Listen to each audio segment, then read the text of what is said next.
Well, to absolutely nobody's surprise, the FBI lied, right? I mean, who's surprised about that? Oh man, the feds were not entirely honest? Phew, revolutionary, I know. So the FBI said that it needed Apple in order to get into the iPhone, actually the iPhone 5C to be specific, of the San Bernardino terrorist attacker. Now that sounds pretty reasonable, right? If only it could be done. You see, according to Tim Cook, who's the CEO of Apple and probably the most trusted source about Apple itself, says that the iPhone can't actually be gotten into without giving away the code, basically the what's the proper word for it? The encryption key. There we go. For every iPhone out there, because it uses an algorithm and it encrypts everything. And in order to give that information to the FBI, they'd have to then give out the information to every iPhone. And obviously, Apple can't do that because that'd be a huge compromise of Apple's internal security and external security too for the users of the iPhones. If you use an iPhone and Apple gives away that information, then that's kind of a problem for you because now the FBI can get into anyone's iPhone at any given point, except the FBI could probably already do that. Just being frank here, the FBI could probably already do that. And I have my serious reservations about the whole Apple and FBI battle. I wonder how much of it was for show, how much of it is legit, how much of it is genuine. Is Tim Cook being genuine about his position about the iPhone? I kind of want to think so. But I also know that Tim Cook tends to be a rather liberal kind of guy. Now, that doesn't mean that liberals can't value personal or tech security and tech privacy, because I'm sure that there are some people with a more socially liberal leaning who also value their own personal privacy quite a bit. And I want to believe that Tim Cook is one of those kinds of people. I don't know if he is or not, because I can't read Tim Cook's mind, but I kind of hope so. This is Binary on Hot News Talk Radio, AM 1240 and hotnewstalkradio.com. Talking about technology, your smartphones, your tablets, your computers, everything else, and especially tech security, because that's one of the things that is tantamount to our own privacy these days. Tech security and personal privacy basically go hand in hand these days because everyone has a smartphone. In fact, if studies are to be believed, I don't know if they are, but if studies are to be believed, there will be more smartphones in existence than there are going to be people in existence by the year 2020. That's kind of weird to think about, I know. But yeah, by the year 2020, there will be more smartphones than there are human beings on the planet Earth, assuming that in the next 4 years, there's not some sort of massive effort to exterminate a bunch of old, antiquated phones, which I don't think is going to happen, but it could. There's a lot to be said for recycling phones, but I kind of doubt that the amount of effort that would have to go into recycling them would be worth it based on what you would get out of them. Someone would have to do it out of their own goodwill, which is not not very likely in the business world. Next to nothing happens out of someone's just goodwill in the business world. Everyone wants a profit, and that's okay, but that just is what it is. So Apple is wanting the FBI now to reveal, according to the LA Times, to reveal just how it hacked the San Bernardino killer's iPhone.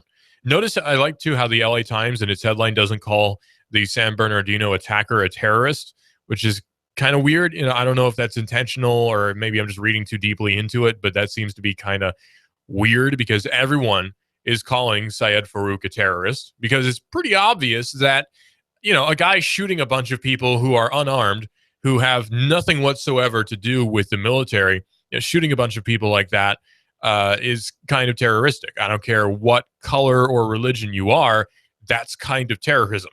So not calling it like it is seems to be a little bit, weird, I guess. So Apple Incorporated, according to Paresh Dave, who is the contact reporter for the LA Times, Apple Incorporated refused to give the FBI software that the agency desperately wanted. Don't know if it needed it, but it desperately wanted it. Now Apple is the only one that needs the FBI's assistance. You see, now Apple wants information out of the FBI because the FBI got into these iPhones and Apple wants to know how. The FBI contacted or contracted anyway with an Israeli company, which within about a week's time got past the security on the iPhones. That's weird. That supposedly should not have been able to occur, but it did. What's going on here? The FBI announced on Monday that it managed to unlock an iPhone 5C belonging to one of the San Bernardino shooters without the help of Apple. And the agency has shown no interest in telling Apple how it skirted the phone's security features, leaving the tech giant guessing about a vulnerability, which could potentially compromise millions of devices if the FBI were to get its hands on it. And we have a caller here. Caller, you are on the air on Hot News Talk Radio. What's on your mind? Hey, Russ, I think people need to realize that everything you say, everything you type, everything you do can and probably is being monitored as either a data mine or directly. And I think Snowden brought this out. Nothing is secure. And this has been going on since the 20s, the 1920s. This is nothing new. And in the 80s, we had something called Echelon, a computer gathering all the data. All communications are being monitored. All communications. And there's not somebody sitting there monitoring it, but it's you know what it's called. It's metadata. Right, metadata. Sniffing out certain words, certain algorithms. And nothing is secure. You think somebody can't break into your phone? Somebody can't break into your... There's no system that's secure. Somebody wrote the protocol. Somebody wrote the software. There's a human being that did it, which means somebody can get into it. There's a back door somewhere. Or the person that wrote the software is bribed. The FBI puts out through their network, tell us how to do this, and you get $1 million. Come on. How many hackers do you think are going to, leak it? Or how many individuals within the industry are going to reveal how it's done? Nothing is private. Privacy is dead in America, and there's a reason for that. Americans don't want it. They don't want to be private. They want to be public. They want 15 minutes of fame. They want everything out there. My problem with this whole situation is that your servants should never direct your masters, which is us. The public servants are our servants. They do nothing that isn't validated by rules, regulations, statute, or law. We should be monitoring them. Every government official should be monitored by us. Every court, every cop, every mayor, every one of their actions should be monitored. And if they don't like it, let them get out of public office. All right. Yeah, no, totally. And something that is worth pointing out, too, is that, I'm not really a private individual anymore just by merit of what I do. So there's some sort of, there's a little bit of privacy that I've given up voluntarily just by doing what I do, because my face is out there somewhat. People hear me. People know who I am. They know my name, that sort of thing. But you're right. The average person has no reason to go through that whole thing. Everyone wants to have their Vine loop that's viewed 10,000 times. Everyone wants to be the next viral hit on YouTube and that sort of thing. And that's fine, but you have to understand that you're giving up so much of your privacy when you do that. And there's no such thing as complete security, not just in the US, but also worldwide, right? Because it's not just the FBI or the NSA monitoring stuff within the United States. We know for a fact, it's been proven, that the NSA monitors Angela Merkel, the Chancellor of Germany. So this is far beyond just domestic. Well, and the problem with that is, most of it is actually for commercial reasons, for data mining, and to make sure the Federal Reserve can emit enough fake currency or fake units of purchasing power, not to collapse the economy yet, enough to enrich themselves with the rewards and everything else they do. However, biggest problem is that this information could be used against you. When people go, well, I didn't go to the Horde, I didn't go to the Horde. Okay, you don't? What's your Social Security number? Well, I can't tell you that. What's your medical record? Oh, I can't tell you that. What about your bank account number? Oh, I can't tell you that. What do you do? Stuff to hide. There's things that are just nobody's damn business, period. And the reason the founders were so adamant about that is the king used information against these people. And now what the government does is they find a little bit of information, spread the rumor, blow it up, and destroy your credibility, especially if you're a Donald Trump or a Ted Cruz or a conservative or a patriot that wants to limit the pigs' powers. And they are pigs. Yeah, go ahead. They wallow around in the muck. They get other people's garbage, and that's what government officials do. They don't produce anything. They get other people's muck, other people's productivity, and they'll wallow around it and eat off. And they're going to do everything they can to make sure they hold on to that power. Let me tell you what. Information wins wars, not bombs. And they want the information to win the wars. Thanks, Russell. Thanks.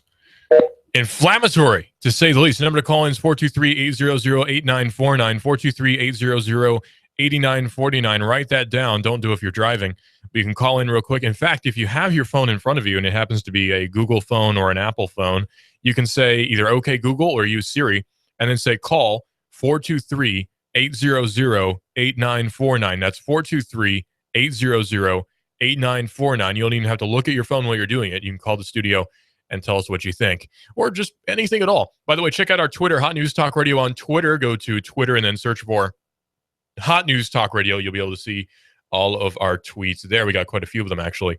And the caller's absolutely right about information winning wars, not bombs. Because think about it this way, you have to have information to know where to put the bombs, right? You know, if you don't have proper information, you could be bombing somebody's vineyard, but you're not bombing anything strategic. So information is probably 90 to 99% of any kind of warfare. We know this from history. We know this from even recent history. It just is how it is. People have said, even back in World War II, intelligence is something that we need. That's why Operation Overlord worked. Think about that. Operation Overlord worked because of misinformation. The OSS planted, and this is a weird sort of thing to talk about, but the OSS planted a dead body which had fake plans on it. The Germans picked it up and thought that the invasion would be happening at a different time than it actually did. And so D-Day was successful because of misinformation. Information is key in any sort of warfare. And information is key not just in warfare, but also in controlling the populace too. Because think about this. And this is why no one really wants to take on the NSA or anyone really wants to take on any of these intelligence agencies. Everyone has done something bad, right? Everyone's done something they shouldn't have on the internet, whether it's talking to someone you shouldn't have, watched something you shouldn't have, said something you shouldn't have, made a post that maybe you did 10 years ago that you don't really agree with now, just as an example. Lots of people are on the internet, and lots of people have been on the internet since the late 90s or even earlier than that. So now you have nearly 20 years, and sometimes even over 20 years, of information that you can draw from. That's 20 years of potential dirt about anyone you don't like.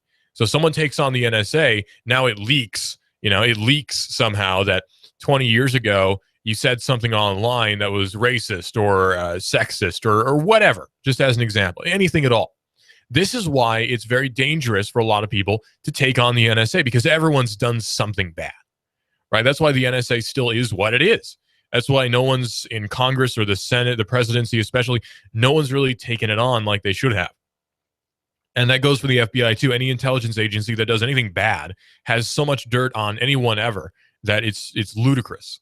If only people knew how bad it was, is always my way of thinking. If only you knew how bad things really are, then you'd probably be a lot angrier than maybe you are already at the, the so-called establishment, right? Or the political systems that we have today. It's all very scary. It's all very frightening, but it's all very contained within government too. And it is compatible. You just have to know how to do it. Call, you're on the air again. What's up? You got me going here. I just have to say one more thing. All right, go ahead. That if they want to bring Russell down or anyone down, all they have to do is plant child pornography on your computer. Yeah. You're dead. You're going to jail. So because of that and other reasons, and I'm going to be really harsh here. Okay. I believe that anyone that hacks into your computer is the equivalent of breaking into your house. And I would vote for the death penalty. Any hacker or any individual, any government entity that breaks into a computer without a proper authorization of a warrant based on probable cause, I would sentence them to death in a court of law as the jury, because I think it's that valuable to keep your private information private. The founders knew it under the Fourth Amendment. Because, and another reason the founders did this is setting up people. The king would set people up. The government can set you up without setting a foot in your house.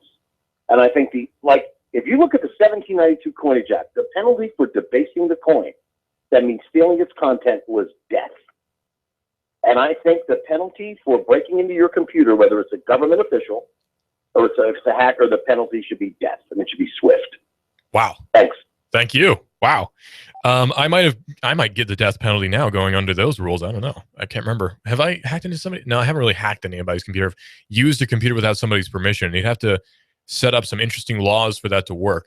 And I want to posit sort of because that's gotten me going too. I sort of sparked some synapses in my head. I do have a few. Think about this. when you get arrested, right? The investigative, there we go. The investigative agency is the one that probably has arrested you and has gathered probable cause in order for this arrest warrant to go through, yada, yada. What if that agency, the investigative agency and the enforcement agency, is also the agency which planted evidence? Yeah. So if we're talking about an FBI investigation or an FBI sting into someone, all the FBI has to do is to put, again, like the caller says, child pornography on your computer, and then suddenly find this child pornography in a sting operation because of a probable cause that was accepted by a federal attorney, the federal district attorney, or whatever they're called, the attorney general. Sorry. So it's all such a messed up system that we have, and it's hard to see any sort of bright future for it other than just completely getting rid of it. It's hard to see any sort of way that we can get around it without just getting rid of it entirely. It's something that is so I'm trying to think of a word I can use on the air, because it just gets me going so much. This whole NSA FBI thing just gets me going so much because people will defend it too. That's what just drives me crazy, is people will jump to the defense of the FBI and say, well, what about our security? What about terrorism? What about, these terrorists, the ISIS, right? ISIS uses computers, so obviously we need to get into their phones and their computers. Well, guess what? Such a thing as probable cause. There's such a thing as the Fourth Amendment. These are all protections which we have against government. That's what the Constitution is in the first place. It's not powers which government has. It's denied powers, and it's rights which are recognized by government. Fourth Amendment being a very clear one. And I don't care what device we're talking about, because we could be talking about papers, right? We could be talking about effects. We're talking about your person, because these are all things which are named, which obviously can be updated to apply to a smartphone. Everyone has one. So let's not pretend that smartphones are, it's not really your personal property because, you're using services from other third-party agencies. And when you use a cell phone, you're actually, you're consenting to having third-party search your phone, because really your cell phone's not really personal property. And, you just hate the police. It doesn't work that way. Your phone, everything that's on it is your own personal property. And when a search warrant is issued, that search warrant has to be for something specific. A phone contains many files and folders, much information. A search warrant has to be for something specific. So I would posit too that when a search warrant is issued, it shouldn't be just for the contents of the phone, because that's a lot of stuff. That's a wide range of things. It's like the contents of your house. You've got a lot in your house. We are searching for something specifically. That should apply as well to technology. We're searching specifically for, just as an example, child pornography. We're searching specifically for files that someone has gotten from someone else illegally. We're searching specifically for a violation of the Computer Fraud Abuse Act from 1980 something. We're searching specifically for these. Actually, I think it's the 70s. We're searching specifically for these things on this device. Anything else, not part of the warrant. The Fourth Amendment is very clear, and I have it in front of me here, actually, conveniently. The right of the people to be secure in their persons, houses, papers, and effects against unreasonable searches and seizures shall not be violated, and no warrant shall issue but upon probable cause supported by oath or affirmation, and particularly describing the place to be searched and the persons or things to be seized. Note the two things here, right? Particularly describing the place to be searched, which would be in this case a smartphone or a computer, and the persons or things to be seized. So the things must be specific. Files pertaining to this law, which we suspect this person has broken. Not just everything ever, we're going to take your whole phone. That's not how search warrants work. It's not how they're supposed to work. And also, if it's an unreasonable search and seizure, right? What is that? Obviously, that has to be defined, what an unreasonable search or seizure is. Well, it's actually here. Anything that does not apply within this Fourth Amendment parameter is an unreasonable search or seizure, right? So any search or seizure is unreasonable unless there is a warrant. Simple as that. A warrant which is supported by oath or affirmation. It's that easy. It's that simple. Now, the FBI, I will admit, does have cause to search Syed Farook's phone. There is credence to that. But in the process of doing that, the FBI cannot be given the keys to everyone's house, because that's basically what's happening. If the FBI says we need to search this one guy's house because he killed a bunch of people and he's dead now, okay, cool. But if you have to be given the key to every single person's house in order to search that one house, sorry, you can't search that house. That's not happening, because now we're talking about everybody's house being compromised. So potentially this Israeli company, which the FBI contracted for however much money, has potentially compromised everyone's iPhone. That's the gravity of what we're talking about here. Let's not pretend this is about terrorism, because James Comey, the director of the FBI, has been asking for this information since 2 or 3 years ago. I talked about it 2 or 3 years ago. So don't pretend this is about terrorism. This is about control. This is about gaining information, not about terrorism. This is just an excuse. Terrorism is the excuse. More about this in a few minutes. And EPB bringing some rather revolutionary technology to Chattanooga here in a few minutes. Hot News Talk Radio and Binary.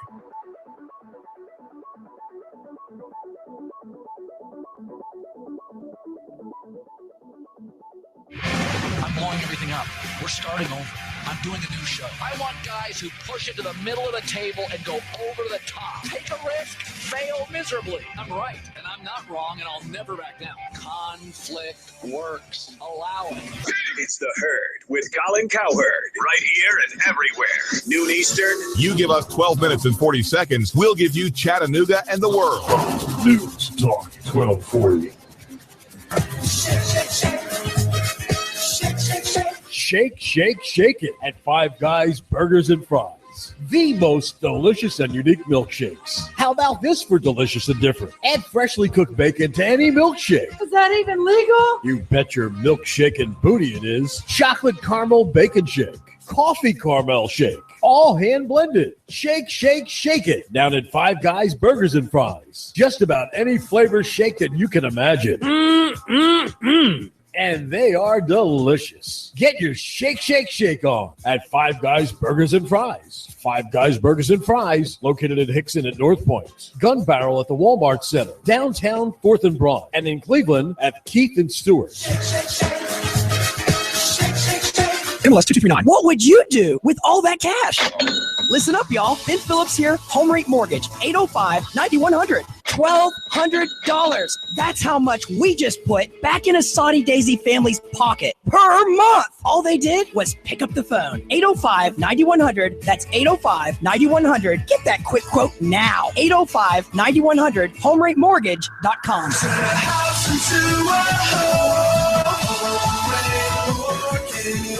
MLS 2239. Do you want to achieve the American dream in 2016? Listen up, y'all. I'm Ben Phillips with Home Rate Mortgage, 805-9100. We just helped a police officer purchase his first home in East Brainerd. Now he's grilling and chilling on his back deck. The American dream. You could achieve it with no money down options. Why wouldn't you call? 805-9100, HomeRateMortgage.com.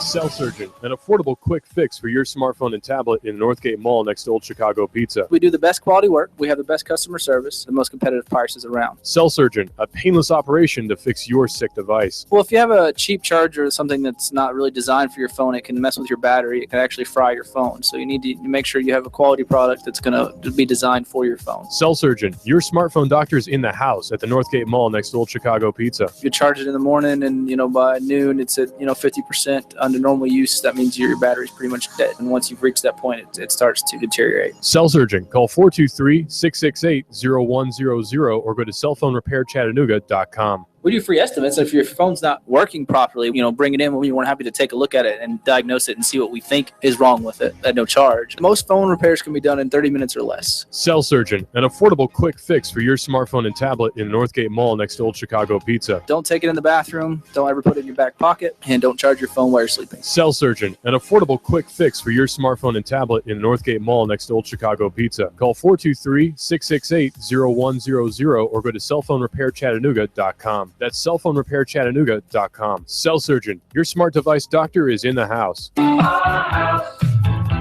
the middle of our street.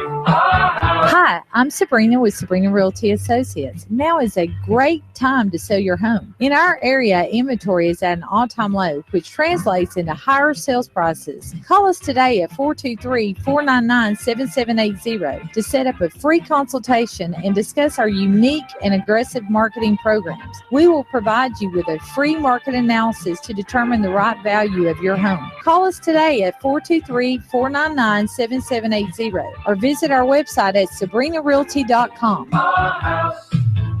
In the middle of our street. You give us 12 minutes and 40 seconds, we'll give you Chattanooga and the world. News Talk 1240. AM 1240 Hot News Talk Radio with your Hot News Now update.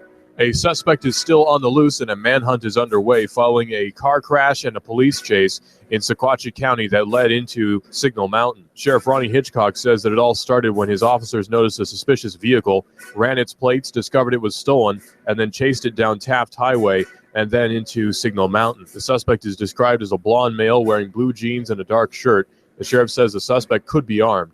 Stay inside if you see him and call 911. One other suspect has been arrested. He was the other occupant of that vehicle which was being chased. The first municipal demonstration of live 4K streaming happened today at the Chattanooga airport. It's live video streaming from the Tennessee Aquarium from the alligator habitat. It's streaming on a 98-inch 4K display inside the airport. And the roundabout at Ooltewah-Ringgold Road and Stanford Gap is being paved today until 8 o'clock p.m. Police and traffic flaggers will be directing traffic if you're in the area. If it's going on in the Tennessee Valley, it's going on Hot News Talk Radio. You give us 12 minutes and 40 seconds, we'll give you Chattanooga and the world. News Talk 1240. Expect dry, breezy, and pleasant weather out there through the afternoon. Highs into the lower 70s tonight. More clouds, lows only around 60. Morning showers and storms will march in Thursday. After that, a break in the action for a little while. Highs lower 70s. More scattered showers and storms late Thursday evening, Thursday night. Drier Friday. Come to Guthrie's, home of the original golden fried delicious chicken finger with their special world famous sauce. Open daily, locations in Trenton, Signal Mountain, and Ringgold. Go get Guthrie's. It's always good. And I'm Storm 1412 Chief Meteorologist Patrick Core. On AM 1240 Hot News Talk Radio. When the weather turns bad, turn to AM 1240 Hot News Talk Radio. On the net, hotnewstalkradio.com. Follow us on Twitter, YouTube, and Facebook. From the Hot News Talk Radio Weather Center. Chattanooga, we've got you covered. When the weather turns bad, the Tennessee Valley turns to Hot News Talk Radio. Go, go, go, go, go, go. You give us 12 minutes and 40 seconds, we'll give you Chattanooga and the world. News Talk 1240. Just in case you ever doubted that we live in a cool area, EPB and the Tennessee Aquarium and the Chattanooga Airport have all released kind of a cool technology. It's not really new technology, it's just newly applied technology. And I'm on the fence about this. I'll be frank. I'm a little bit on the fence about it, and I'll give you why, my reasoning why. It is municipally? Yeah. It's funded by taxpayer dollars. Now, I'm not in Tennessee, or rather, I am in Tennessee right now, but I don't live in Tennessee, so I don't normally pay Tennessee taxes. I pay sales tax, obviously, when I buy things here, which is pretty often, and I pay gas tax when I gas up my car, which is, again, pretty often, about twice a week, generally speaking, is when I gas up my car. So I do pay taxes here in Tennessee, just not directly, not intentionally, I guess. I'm a Georgia boy, live in Ringgold, Catoosa County. Love it. Not so happy with some of the stuff that's been going on in the state with state decisions recently, particularly Nathan Deal being very pandering. I think that it's a very bad decision that Deal made, caving into industry like that. But you know what? There's always the next election, right?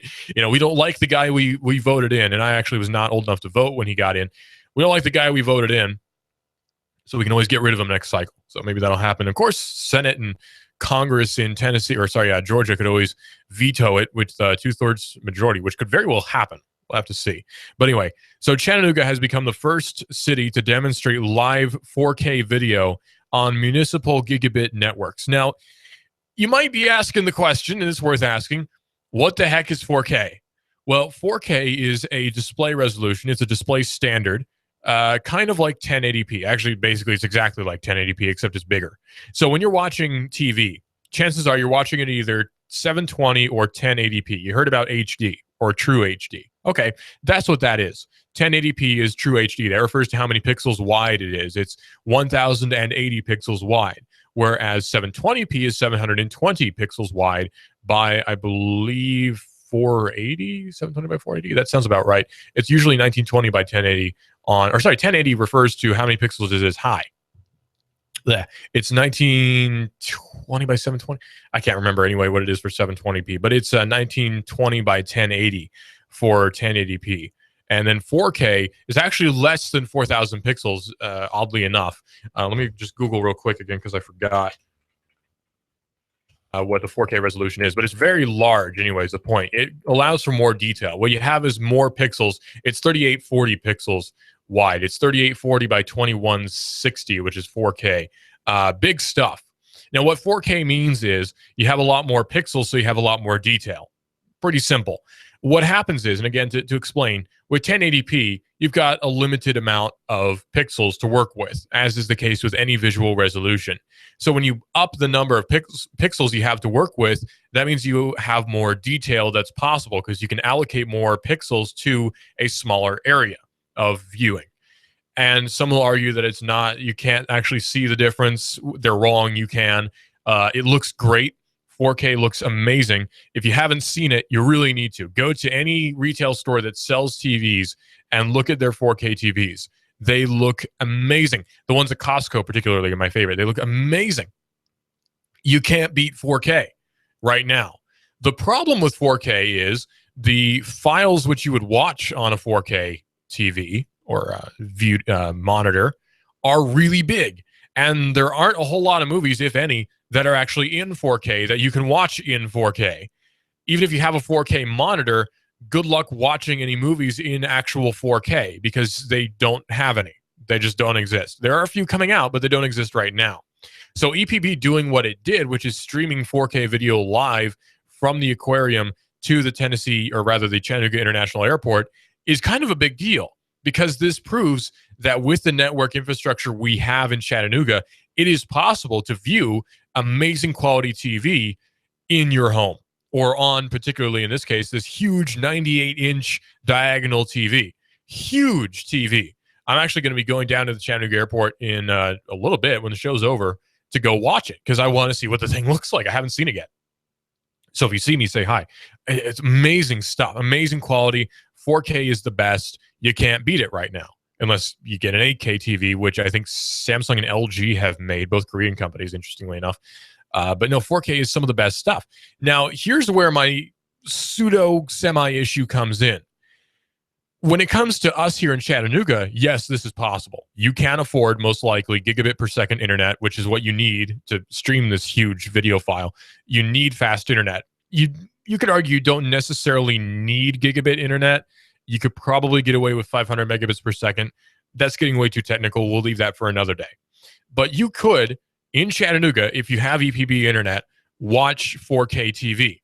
The problem is, most other people can't because, and this is shocking, I know, for those of us who are here who are used to really fast internet, in a majority of the United States, people have sub-DSL speed. We're talking dial-up or worse. That's a big deal. That's a very big deal. Some people, the internet on their phone is actually faster than their home internet when they're watching on their laptop, they're watching on their Wi-Fi, they're watching on their Roku box, their Google Chromecast, whatever they're watching on at that particular moment. Their cell phone is actually faster than the Wi-Fi in their house. That is a shame.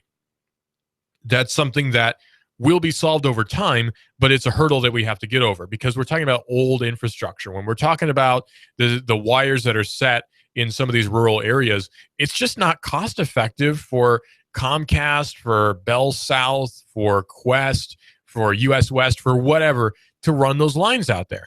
Because the amount of money they would make off of it, it's not really worth it for them. It's just not worth it for these companies to run these higher quality lines out there when people are still going to pay for worse internet anyway. So there is an argument to be made for municipal internet in that sense where the companies aren't going to do it. So the municipalities may as well. There's an argument to be made there. And as someone who has a libertarian perspective, that's problematic for me because I want people to have fast internet. I want people to be able to pay for fast internet, but I don't like it when a municipality gets involved in private industry because that is socialism. So the whole thing becomes a really big conundrum for me philosophically, where on the one hand, I'm saying companies should not be institutionalized in the form of government, right? You should never have nationalized or what would be the word if a city takes over a company? I don't know. Monopolized, I don't know. If a municipality takes over an industry, you shouldn't have that. You shouldn't have nationalized business. But on the other hand, people want fast internet, and there's a demand for it, which government is perfectly willing to fill, and companies aren't. So what do? Well, you do have companies like Google. Google's doing a lot of good work getting gigabit internet out to people in rural areas. Salt Lake City, Utah is not particularly rural. Provo, Utah, I should say, is not particularly rural. It does have a metropolitan area. It's not a big city, but it's a medium-sized metropolitan area, kind of like Chattanooga. They're pretty comparable, actually. So Google has run fiber optic gigabit per second internet with really low cost, comparatively, out to these different areas. And that's great. That's awesome. Google's doing that. Now, granted, Google is entering into an agreement with the cities to do that, where they get tax breaks or they get no taxes at all on running these lines out there. And I'm kind of okay with that, because if you can get a tax break, awesome, take it. If you can get away with not paying taxes, you're going to not pay taxes. So I understand that perfectly. Anyone can agree with that. If you can get away with not paying taxes, you are not going to pay taxes. The rich fat cats do it. Regular people should do it. Companies do it all the time. Don't pay taxes if you can get away with it. And most people can, quite frankly, because the IRS is so underfunded. But this runs into a problem again, because now it's say Google is like, well, we're looking at expanding, and Chattanooga looks to be a prime location for our expansion, except EPB is there. And Google would need, of course, permission from the municipality to put its internet in Chattanooga.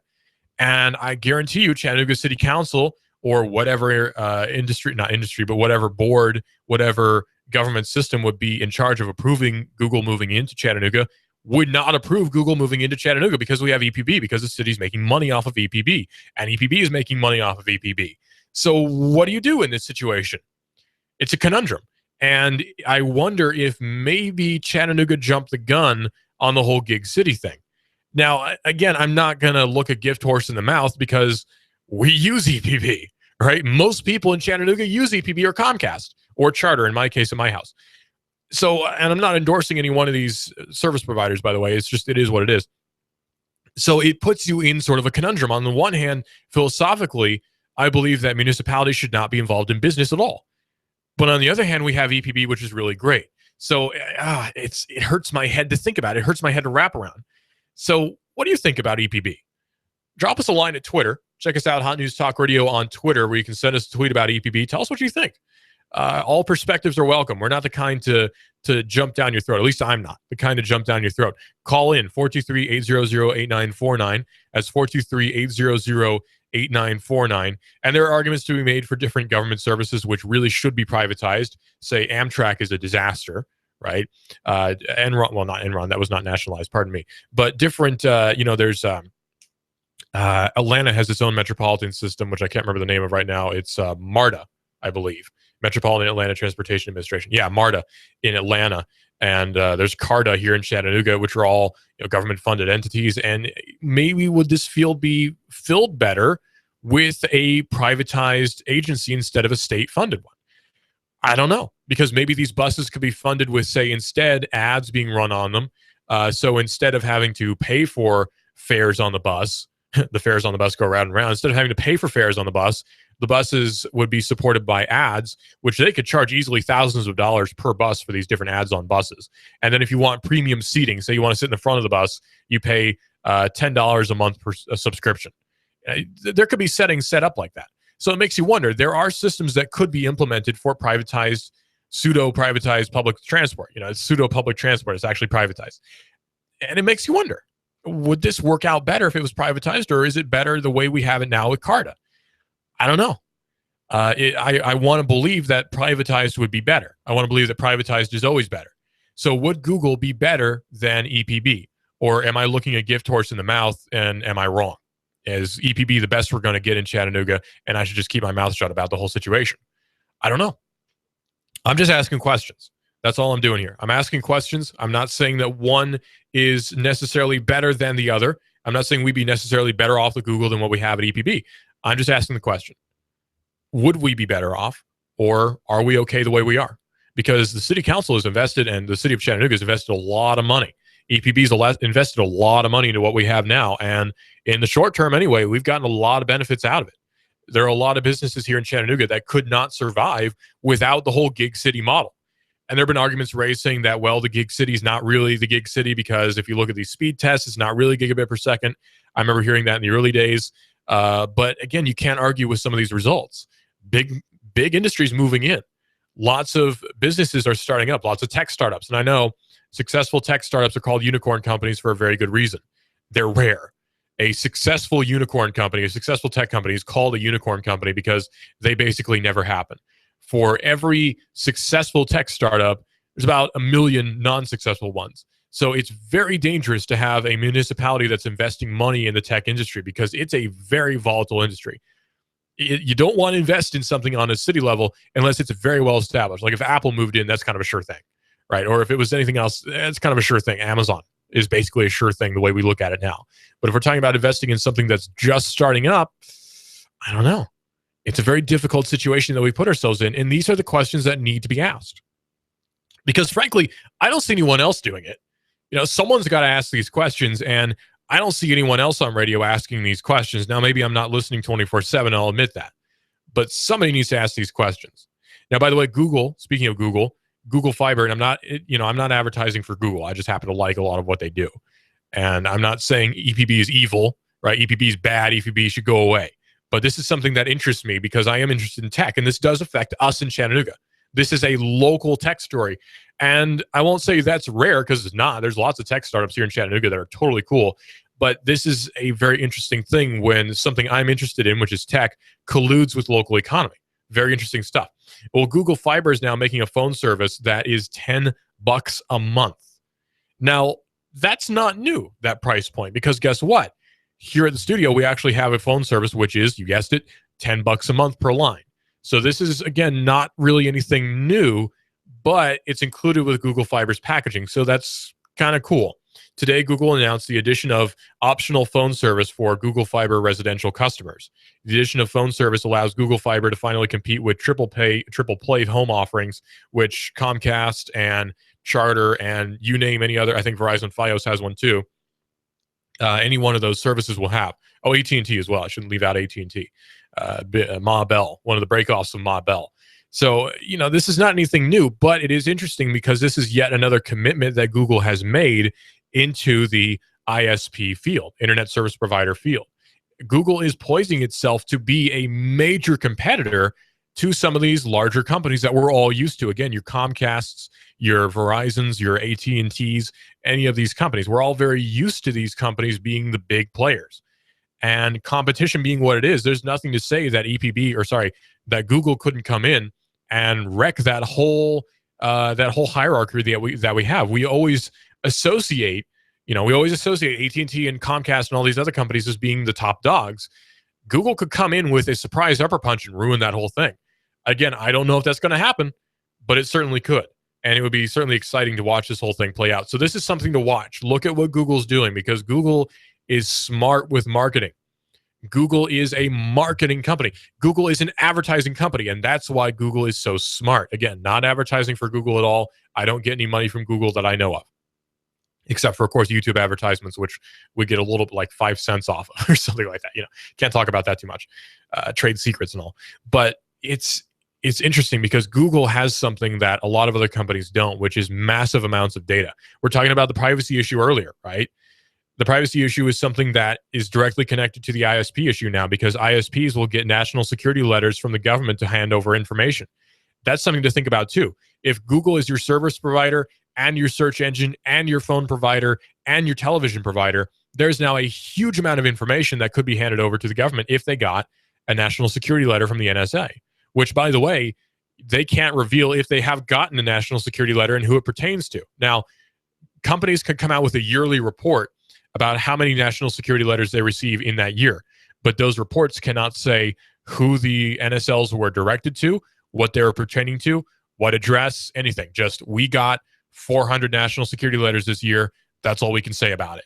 So this is a very dangerous situation where your search engine, your ISP, and your phone provider and your television provider are all the same thing, and your email provider too, all the same thing. It makes you wonder, because again, the libertarian side of me is saying this is great, this is privatized, this is business, this is awesome. But the security skeptic in me is saying, I don't know. This is a dangerous situation that's being set up where one company has all this power and is very likely in collusion with government, at least if not voluntarily, then non-voluntarily, because you can't really help it if you're in business. When you become a business, this is something that some people don't understand. When you go into business, you are entering into an agreement with government. When you get a business license, that's what you're doing. You're entering into an agreement with the feds, the government. And that's a very dangerous thing to have happen, because they say, well, you're under license, we can take away your business license and you'll have no business at all if you don't comply with these demands that we have for you. And that puts you in a very dangerous situation that maybe you didn't foresee when you were that company in your basement working on selling to 5 customers, never mind 5 million. And that's a very dangerous situation, again, that Google has put itself into. And I don't want to demonize Google, because I really do value a lot of Google services. But these are questions that we need to have in our minds when we're thinking about businesses. Any business is that a business is entering into an agreement with government as soon as it exists. That's how you get your business license. Whether it's a Delaware business license, Pennsylvania, the state you're actually in, it doesn't matter. You're entering into an agreement with the government. And again, that's a very dangerous situation that you're being placed in. Any business. It's frightening. And your internet service provider is, whether they like it or not, in collusion with government through these national security letters. And these are things that you're not going to hear on TV news. You're never going to see some guy on Fox talking about national security letters, because this is something that is either too technical for them to get into, because it is very technical, or it's just something that they're asked to not talk about by their funders. Because here at Hot News Talk Radio, we have advertisers, right? But we are totally fine with not sacrificing our principles. Whereas the big companies, they can't afford to do that. If Rupert Murdoch goes over to the guys at Fox and says, hey, I don't want you talking about this or I'll pull my funding, that's a big deal. Whereas we have a lot of decentralized advertisers. And that's not to put down any of our advertisers, because we love them all and they're all great, good people. This has never happened to us before, right? Where someone comes up and says, hey, I don't like what you're talking about. That doesn't happen to us. But the big businesses have that risk, whereas we don't. And that's why small radio stations are so important.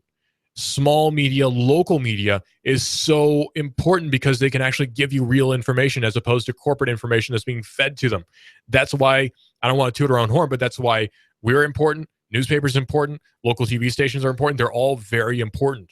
Decentralized media is a must for a free society. It's a must. That's why citizens reporting is so amazing with Twitter and these technological developments that we have. It's great stuff. I love it. Colin Cowherd coming up next on Hot News Talk Radio.